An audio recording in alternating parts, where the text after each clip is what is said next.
ko. Kasi gusto ko po kapag nakatapos ako, work tapos maraming pera. Hey Nationalians, this is Ask NU. I'm Bea Lorenzo with Margie J. Santos from BS Accountancy. We're back to answer the frequently asked questions now for programs here in NU Manila.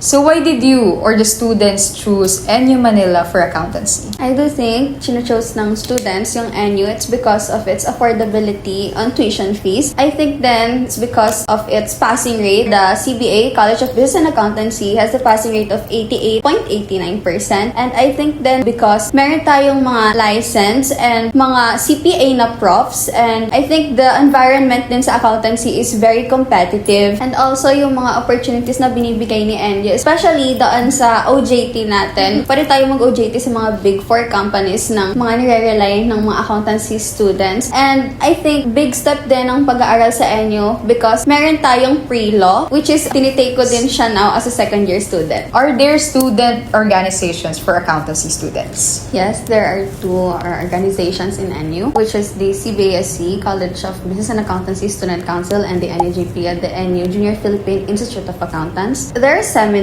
and binibuild rin kami ng mga seminars na yon for the real world. They're strengthening us para mas maging maayos. So outside classroom, meron bang pinoprovide yung NU Manila na opportunities for accountancy students? Sabi mo kanina, meron mga seminars. So something like that meron ba? Yes, sa accountancy, meron tayong tinatawag na, or pwede mag-participate yung students sa tinatawag naming PRISM, and yearly siya nangyayari. And then sa PRISM, ang pinaka main focus na is para matulungan kaming students to build our future. And syempre, meron din dong mga leaders, like industry leaders, mga kilala mong brands, or may mga kilala kang tao specifically na nakikita mo sa TV, and andun sila para gabayan kami. Sinishare din nila yung knowledge nila para mas lalo kami matuto to build our future. From your experience so far, what is it like to be an accountancy student?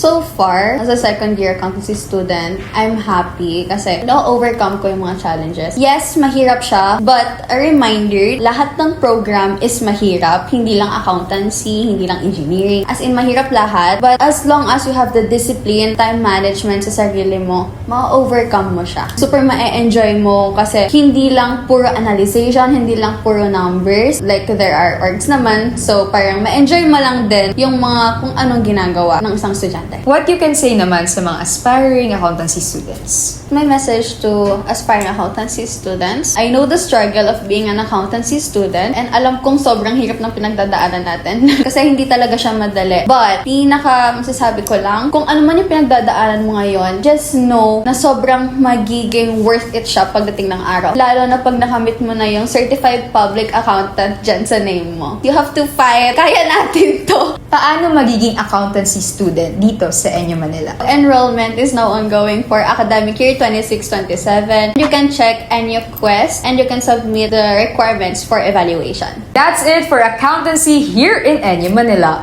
I am Bea Lorenzo with Margie J. Santos from BS Accountancy. For Ask NU!